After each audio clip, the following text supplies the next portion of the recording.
I'm from Dublin, but I come to Mayo every weekend.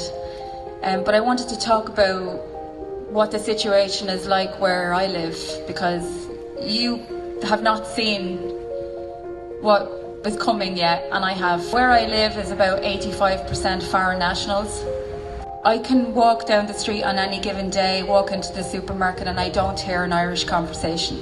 I hear foreign people everywhere.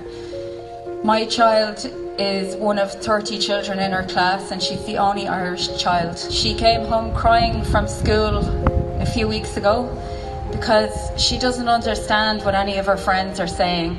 The children revert back to their own languages when they're not being taught. She literally cannot understand the conversations around her. But when Halloween came around there a few months ago, last year she was allowed to dress up, the year before last she was allowed to dress up, this year she wasn't allowed to dress up. And when I asked the school why, they said they didn't want to offend people. But I don't go for a walk around the park during the day with my child anymore.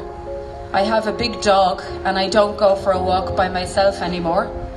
I very rarely leave my house because where I live is so unsafe. And that is the reality that you're facing if you don't make a stand. And I understand it's really, really hard to, be called names and all of these things. But you have to stand up on behalf of your children and the future of the country. The landscape of this country is changing completely. And if you're okay with that, fine, but I'm not okay with that. I'm not okay with that for my child. Please put your children first and your country first, and just don't care what anyone else thinks.